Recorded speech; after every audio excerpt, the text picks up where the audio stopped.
If the premise of their appointment with you is, I'm considering selling because I can't afford the taxes, then it would be appropriate to say, at what point is enough for you? Like, at what point are you going to have to start? And so then you allow them to frame the timeline for you. And so your role in this conversation by doing discovery and asking questions like this is really, it's almost the impact of when someone holds up a mirror in front of you. Like, there's been times I look in the mirror, I'm like, dang, I look different. Like, you just catch yourself, right? Like, you get a reflection and you just feel like you look different than what you thought in your head. And sometimes with the right conversation, you have the honor of being that mirror for them. My name's Barry Jenkins, and we do this call every Friday. I run a teamerage in Virginia Beach, got about 80 agents, and I wrote a best-selling book called Too Nice for Sales that sold, I need to check again. I know it's over 25,000 copies, which is a lot for a real estate book. And the team at Meskula has asked me to spend some time applying the principles of the book to your businesses. So what we've been doing each week is having one-to-one as a group conversations with me about your wins and your failures, because both we can learn a lot from. The key here is just activity. So I want to kick it off. Has anybody had anything that's occurred recently that you use the techniques that you're learning here or with the rest of the Meskula team and it's working? So we want to hear about that. Or if you're struggling, leads aren't calling you back, you're getting them on the phone, you can't get the appointment, you're getting the appointment, but you're not getting the listing, any of those things. And we'll kick it off and open it up. Does anybody have anything that they want to start the meeting with? Yeah, sure. I had my first in-person appointment after about 2 months of being live. I had my first listing appointment with an 83-year-old. She's alone in that house, been there for 50 years, and she was very nervous to even meet. Her family was nervous to have me come out because being a guy and and she's all alone.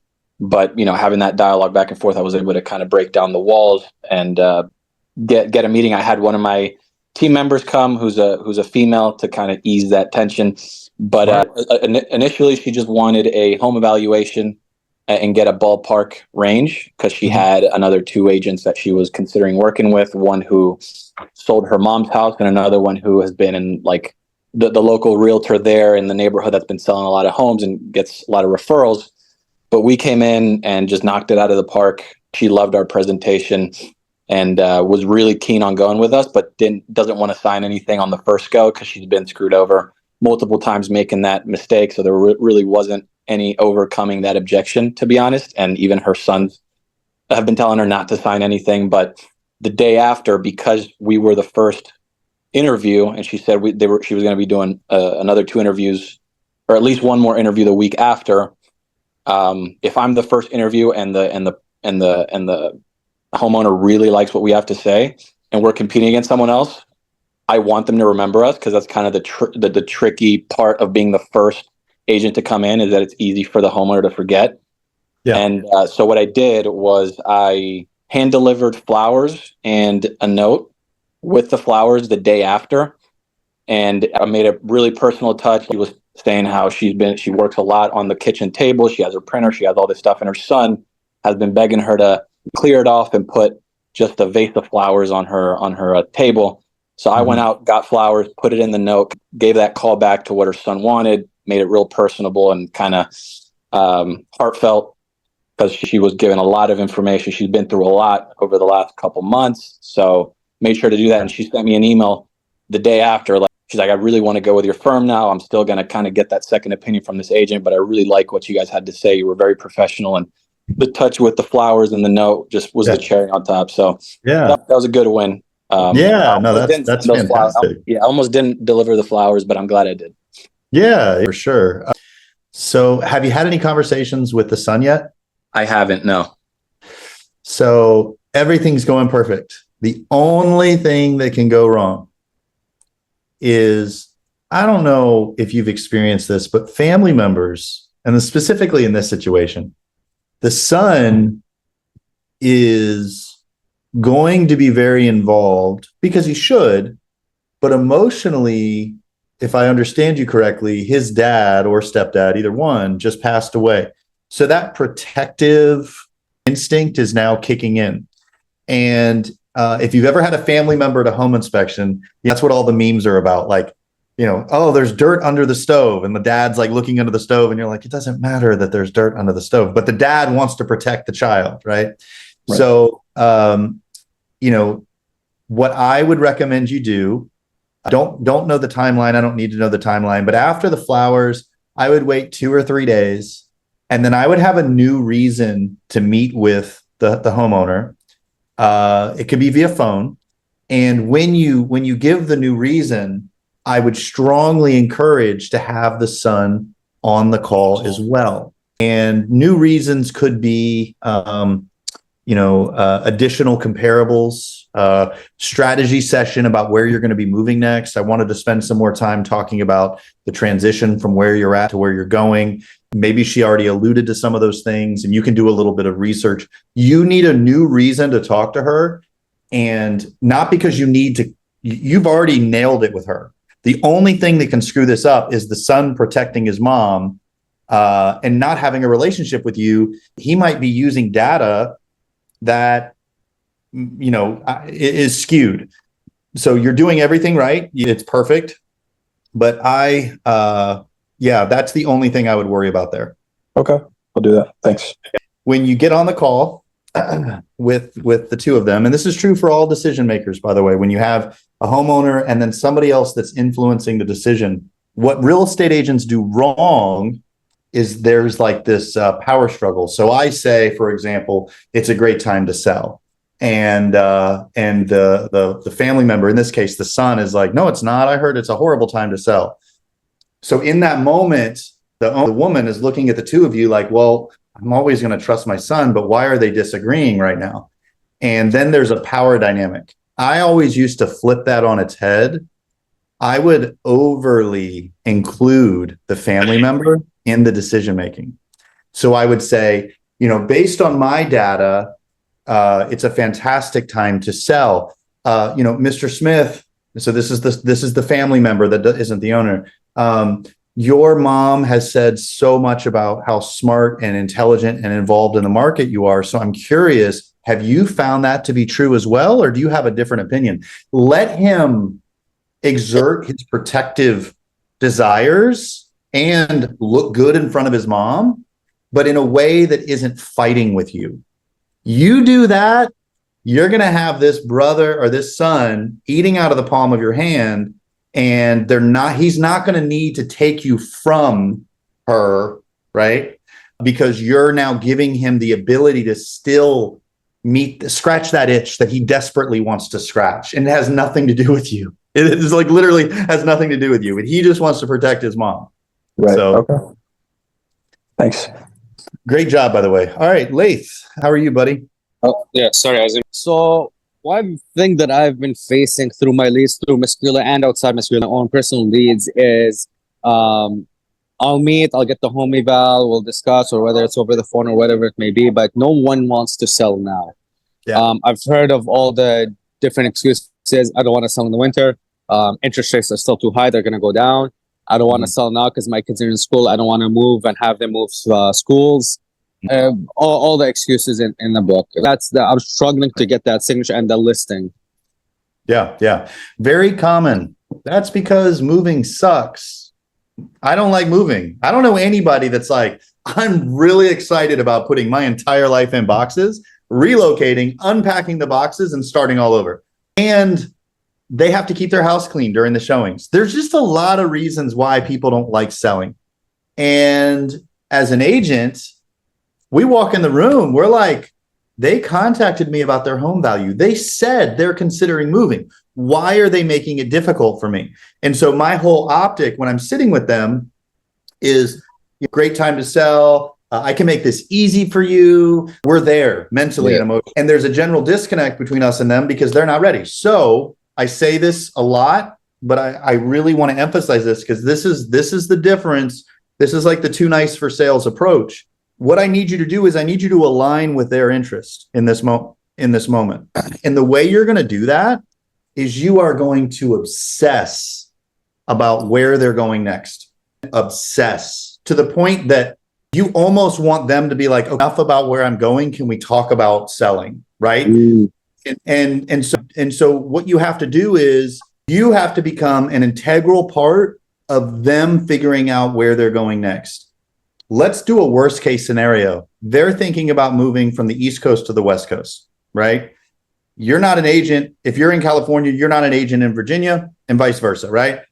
So what most agents do, they're like, oh, look, I'm not here to push you. Just let me know whenever you're ready. I'll stay in contact. Yada. What I would do is I would say, oh, you're thinking about moving to Virginia. What about Virginia has you interested in that area? I'm going to just let them talk about Virginia. Then in the talking about Virginia and building rapport and authenticity, I'm going to say, I actually have a really large network of agents. I could probably help you interview a couple that I think would be good. Would you like me to start setting up some interviews? Mainly, Mr. Smith, because you're not ready to move yet. We need to start figuring out where you're going next. That would be great. You're not, and yeah, you're going to get a referral fee off of this, but this is way above the call of duty, right? Mm. So you set up these interviews like, yeah, this is my client. So I'm taking ownership of them. Mr. Smith, this is Williams. I asked William to come on this call because he's been an agent for 10 years. Now, Mr. Smith, can you tell William what it is you're looking for in Virginia Beach? Yeah, I'm looking for this. Okay, I can put you on a search. Okay, great. So, William, let me ask you, is what he wants realistic, right? I'm just going to be all up in the mix. I'm going to become like their professional shopper, right? And as we dial that in, the more I can get William to find a really great house that excites Mr. Smith, the more Mr. Smith's wheels are going to start to spin like, you know what, I might need to figure this out, right? Now, if they're local, that's easier because you get both sides, right? Yeah. What I would person is I actually have a special program where I help people sell the home that they're in and buy the next one. It's a complicated process, but you don't have to worry about it. Let's sidebar talking about selling the home. I know that's why I came, but I think your time is better served. Let's talk about where you're going. Have you spoken to a mortgage person yet? Do you know what the monthly payments are? No, but I've gotten it before. Well, we really need to dial in your budget. When we dial in your budget, let's go look at 2 homes. You're not allowed to buy either of them because we haven't even listed your home, but I just want you to see what the east side of town looks like. You just obsess about where they're going. And as you do that, you're going to watch. They might not actually say, can we talk about selling, right? They know it's there. But the dynamic is it's like their old house is the ball and chain that's preventing them from where they want to go. And you get to be the one that clips it. And so for us, they misinterpreting our desire and excitement. I mean, actually, they're not. We are excited to list their house. That's why you're buying the leads, right? Like we're pumped. Like, and so they're feeling that, and it's accidentally putting pressure on them. So I'm just letting you know this works so well. And actually, I see Tim's hands up. This whole approach of obsessing about where they're going, and then they pull you back and talk about selling. It also, one time I had a family member, no. It was her best friend. So we were in Virginia Beach, and this buyer's best friend is an agent in Florida. And she was like, her first year, she'd been licensed 3 years. And in the last 12 months, she became a top performer, right? So really just appropriately arrogant about her performance. So she's like trying to tell my buyer what to do, this, that, and the other. And I was starting to get that annoyed feeling like she doesn't know anything about Virginia Beach. I've been doing this longer than her. Why is she listening to her? And then it hit me. That's like, I'm never going to get in the way of this best friendship. They've been best friends their whole life. How am I suddenly? So what I started to do, every conversation I had with my buyer, I was like, oh, we need to ask Mary. Let's ask Mary. Let's ask. And eventually the buyer was like, actually, you're the professional. Can you just tell me? I'm like, yeah, absolutely. I don't mind, right? You just kind of like, you go one way and then they go the other. It's reverse psychology, I guess. Yeah, it really is. And it's reverse psychology, but it's not designed to manipulate. It's designed to help them get out of their own way. That's makes sense.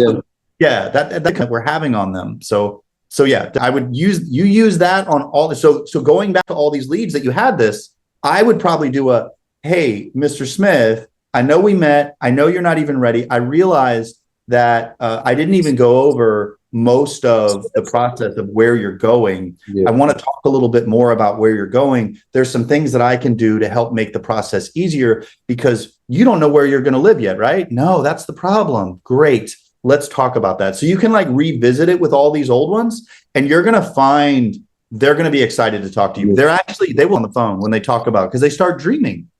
They're dreaming about where they're going. So yeah, this works really well. No, thank you. Yeah, absolutely. Tim, I see your hands back up. Yeah. Hey, yeah, I love that point about kind of really just talking about where they're going next to create that excitement. But what about, so I'm in Northern Virginia, and there's a lot of people, like a lot of boomers here that need to sell, aren't very excited about selling and don't want to move. But things like, when they bought their house 50 years ago for $5, but now the property taxes are pushing them out of the area. They're not excited to move, but they know they have to. How do you create that excitement or that sense of urgency to where, you kind of replicate that, what you just said?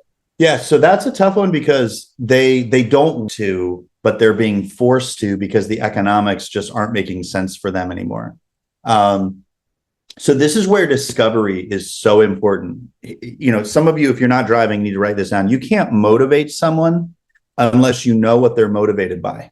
And some of us, like you've heard me talk, right? I'm teaching you some things to say, and you're like, oh, cool. I'm going to take that off the shelf and I'm going to start using that in my business.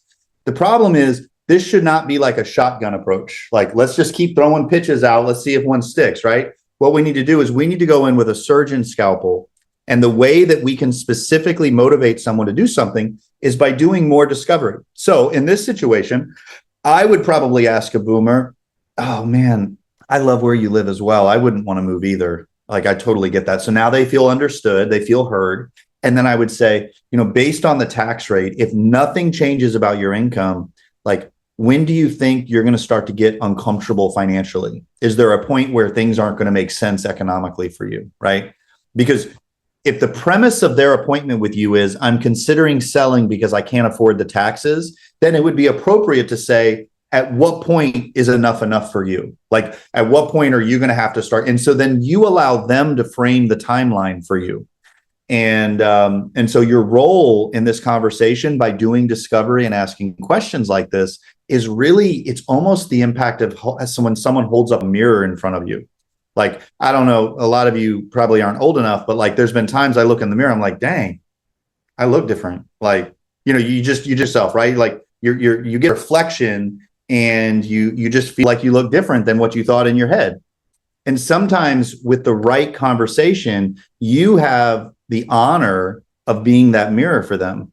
Mr. Smith, you just told me that things are tight and the taxes are going up. So I'm just a little concerned. Like, what timeline are you looking at to where you feel like it's not going to make sense for you to live here anymore? Because I know you don't want to, but so asking a timeline of when they feel like it won't make sense for them financially. That's the way I would ask it. It won't make sense for you financially to live there anymore. How much longer do you think that is?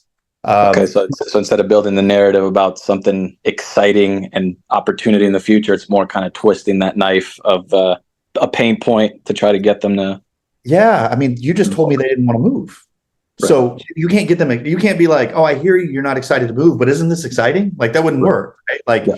But if they're like, I gotta move because I can't afford this, you get to be sympathetic. Like, man, I'm so sorry. It's such a beautiful home as well. And I mean, you can try to do them a solid, right? Like, if their rate's high, you won't make any money off of this, but maybe you can get them a lower rate. And that's, so you could ask them that, right? Not only is that a kind thing to do, it also builds trust so that if and when the rate isn't lower currently, and it doesn't make sense for them to refi, then you're like, okay, well, at what point will it not make sense financially for you to live here anymore? Like, what kind of timeline are we looking at? I know you mentioned things are a little bit tight because of the taxes, and then let them kind of like close that loop financially. So some other I would ask are how or what questions. When they say to you something doesn't make sense financially, like if they're like, the taxes have gone up, I can't afford it. Okay, how did you come to the determination that you can't afford it anymore? Or you just, or what factors did you consider when you said you can't afford it anymore? How or what are the discovery questions best friends? And you drill down and you drill down and you drill down until you get to the real objection.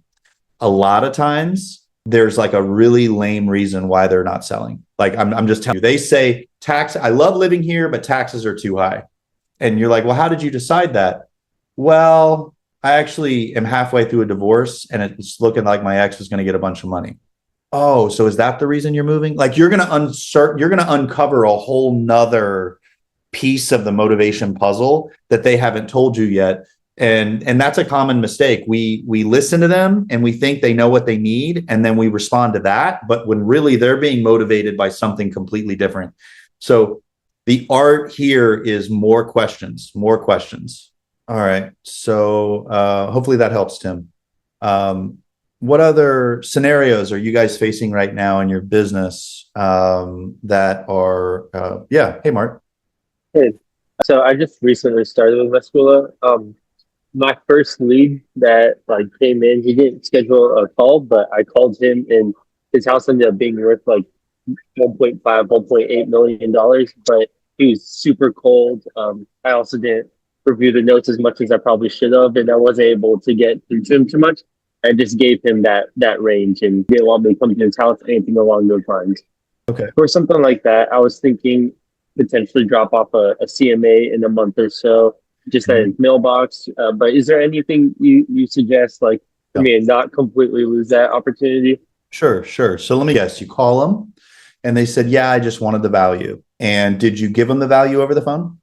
After a lot of trying to like get I information understand. from him, I did. Yeah, Okay. I gave All him right. just that range. So you got him information, and then he said probably something like, okay. And then he had an opinion based on what you said. And then he was like, all right, well, we're not ready to sell yet. I'll let you know if I need you. Was it kind of like that? No, he only gave one-word answers, and I was like, honestly, I mean, the best I can do is the range for you, but if I can come in person, it'd be great. He said, nope, don't come in person. Either give me a range or hang up. So I gave him a range. He goes, all right, thanks, and then hung up on me. Okay. All right. So this one, to be honest with you, if I had this lead, I'm just being upfront with you. I don't know if I would have been able to do anything with somebody so when I have someone that is like very short, not very uninterested in talking to me, I'm gonna play off of that. And I probably would have done this, Mark. I probably would have said, yeah, Mr. Smith, look, if I'm not going to walk the property, the best I can do is a range. And then my range is going to be ridiculous. If the home is worth 1.5, I'm going to do 1.2 to 1.8. Okay. Like I'm just going to, somewhere the low end, 1.2, high end, 1.8, this, that, and the other. Doesn't sound like you're really super motivated to sell at this point. Am I wrong? And I'm just going to be quiet. Like, yeah, not motivated. Okay, cool. And so this is the question I use to try to surface interest that works really well for my team. I'm sure you're not ready to sell anytime soon, but if the price was right, would you be open to receiving an offer? So I'm sure you're not ready to sell anytime soon, but if the price was right, would you be open to receiving an offer? Now you think about that question. I didn't say, would you sell it? I didn't say, would you accept it? I just said, would you look at it? Like if I had an offer, would you look at it? If they say no to that, that's a, hey, you know what? God bless, like, have a good day. Like I'll send you emails every quarter, this, that, and the other. Like, but if they're like, well, yeah, I mean, if the price was right, I'd be open to it. Okay, sure, no problem. Assuming the price is right, would you be open to selling the home, say, well, I don't know, next 6 to 12 months? That's the timeline, 6 to 12 months. I don't know why mentally that works better with sellers, but it just de-escalates the pressure. Would you be open to selling in the next 6 to 12 months? Because they said they would be open to reviewing an offer if the price was right. Now I'm asking, would you be open to selling in the next 6 to 12 months? If they say yes to that, then I say this, Mr. Smith, you are not ready to sell the home, and I'm so glad I'm talking to you right now. So I always compliment the objection. With my sellers that are looking at possibly moving in the next year, I always do a stop-by visit to ensure that you're not fixing stuff in your home that's not going to get you ROI later. It takes me 15 minutes. Somebody that's not interested, look, I'll be candid with you, Mark. There was a time frame when people didn't trust Zillow that holding our for the CMA numbers really worked well. Like, oh, I can't really give you an exact number unless I come by, and they didn't have Zillow. Now, unfortunately or fortunately, I'm speaking at the Zillow conference on Tuesday, so I got to be careful. Now they can really trust that brand. And so we have to have another way to have something that nobody else can give. Zillow can't walk a home and say, don't fix your countertops. I've got to campaign them. Zillow can't do that still, right? So for now, that's our way of setting ourselves apart. Now, what you'll find is a lot of people will let you in the home because you basically say to them, I know you like saving money, right, Mr. Smith? Yeah, I love saving money. Okay, well, since you're not ready to sell, this is the perfect time for me to walk your home. If you're ready to sell, you've already done it all. The only time I can do this is before you're ready. And I don't even want you to clean your house. Leave your house the way it is and let me walk it. I'll look at it like a buyer, and then I'll tell you, fix this, don't fix that. And then you have a CMA in your briefcase or your bag. You have a listing presentation in your bag. After you walk the home, give them 2 or 3 tips. Develop rapport with the pictures on the wall. Like if there's a sports team or a military affiliation, anything that you can connect, become a human. Talk about your brother or your children or your pets or your hobbies. They need to know you're not just a salesperson. After you do that, you're like, all right, yeah, you just need to do those 2 things. Was that kind of what you thought? They'll say yes or no. Hey, actually, I did have a pricing evaluation on me. Do you have another 5 or 10 minutes? We could sit at the table and go over it. Yeah, sure. Sit down, go over it. Actually, after you go over the CMA, I know you're not ready to sell, but I do have some information on how I market listings. Do you have another 10 minutes? A lot of them at this point, they're like, yeah, sure. Go ahead. And so you backdoor into a listing appointment for someone that didn't. The problem is the consumers think you're DoorDash, guys. Buyers and sellers think you're DoorDash. They think you're only relevant when it's time to open doors and stick signs in yards. It is your job to explain to them that you have value outside of sticking signs in yards. And the only way you can do that is by using discovery questions and coming up with compelling reasons to meet face to face. It's very important. And also, let me say this. A recent survey was done. 42% of homeowners that listed their home in the last 12 months said they chose the agent to list their home off of Google and Zillow reviews. So if you don't have a free Google page, you need to get one. It's not called My Business anymore. They changed the name. I don't remember what the name of it is right now, but it's free. It's a little annoying to set up. You got to upload your insurance and your license information, but you'll get on the map, Google Maps. So when you search for real estate, you'll be on that map. You need that, and you need to start clients after they go under contract. Don't wait until the closing happens, because the mortgage company made them mad, the title company made them mad, the home inspector made them mad, and they're going to take it out on you. Once the contract is ratified and the buyer and the seller, everybody's happy. Hey, Mr. Smith, can I get a review from you? And that way you can bring those reviews, because social proof is so compelling. Super long answer, Mark, but that was a lot of wood to chop, because your circumstance, seriously, is why people get leads and they don't make money off of them, because they don't know how to handle. Most consumers don't think they need you right now, and you feel it. You're like, I know they don't want to talk to me, and we don't know how to navigate it. And so the call here, the Too Nice for Sales direction, is to say, I want you to care so much for this person that you bring so much value. What I'm offering about walking the home for repairs is incredibly valuable. Like, they're not going to get that anywhere else. And so it's valuable, it's helpful, but it does mean you have to have a 3-minute awkward conversation with somebody, have enough courage to be afraid and do it anyway, to talk to them and have a compelling reason to meet with them. And if you nail what I just went over, you will always have an abundance of opportunity. You'll never lack in the game of real estate, because nobody else is doing this work. And let's see. Yeah. Brian is just sending me a quick message. Yeah, I look forward to seeing you next week, buddy. Any other questions before we end the call? Just real quick, I do also have an open house coming this weekend. Do you have any best practices or tips on how to get the most value out of that? So, the thing about open houses, it got depressing for me. Like, I would buy the cheese platter and just sit and eat this cheese, because it's so much work. They walk in the door and hey, my name's Barry. How you doing? And then, so you got an agent, you're looking for a home, and it's always like, you just feel them backing away. So I decided that I would get a log of everyone that came in the home. How you do that is up to you. You can use Spacio. There's lots of tools out there that offer open house. You don't have to use any of those, though, but you do need their name, email, and phone number. And what you say when they walk in the door, the homeowner has asked to keep a log of all the attendees. Please register. Then what you do is you create searches for them on your website. So if it's $1.5 million home in a specific neighborhood, do a search. And if there's no listings in that neighborhood, do a search outside the neighborhood for 1.3 to 1.9 million of homes and similar square footage. Start emailing them listings. Hopefully you have a website that sends you signals when people use the website, click on the links. Start sending them listings. The people that are looking at the listings, you call them and say, hey, it was great meeting you. I met you at 123 Smith Street. I've been sending you some listings as a courtesy. Just want to make sure they hit your inbox. Do you have any questions about those? So it's kind of like it's a thank you and an ad related call. Now, you know, in the back of your mind, they're clicking on these listings, right? So the ones that are honest and like, yeah, I got them. There was actually one house on 123 Smith Street that I really liked. Oh yeah, I saw that one. So tell me, what's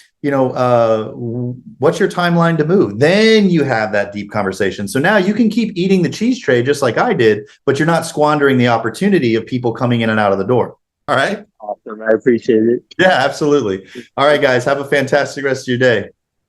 Yo, Mark, I have another tip for open houses if you wanted. Yeah. How I used to just sit there and I gave out information sheets, like property information sheets or whatever of the property. And now I've completely stopped doing that. What I actually do now is I say, listen, I have all the property information sheet as a PDF file. If you want to give me your information, I'll send it over to you. And I mean, you can get their information through the check-in, or you can offer them something of value like that. And then say, hey, if this one isn't the right fit for you, I can also send you properties around this area, like just like what Barry said, and put them on a mailing list. I love that, Luke. Thank you. And actually, that reminded me of something else one of my agents does. If there is a listing nearby and your open house is from 1 to 3, you call that other listing agent and say, hey, from 3:30 to 4:30, I'd like to preview your listing. I'm holding an open house nearby. Anybody that comes by, you say to them, I actually have a showing booked at one similar to this across the street from 3:30 to 4:30. If you want to come back, we can go look at that one as well. And one of my agents had a notebook that now my market, you're not allowed to do off market listings, but they go to Zillow and they get all the FSBOs off of Zillow in the neighborhood and they print them and put them in a binder that says off market properties. And basically, because they are off market, they're just on FSBO, they're not on the MLS. And so they basically say, like, I also have access to off markets in this binder. Like, it's almost like a prop in a way. So that actually works really well too. But that's a great tip, Luke, for that. All right, guys, have a fantastic weekend. Always a pleasure. Thanks, Karen. Thank you, Barry. Thank you for being here, everyone. Have an amazing Friday. Happy Friday for everyone. See you next week.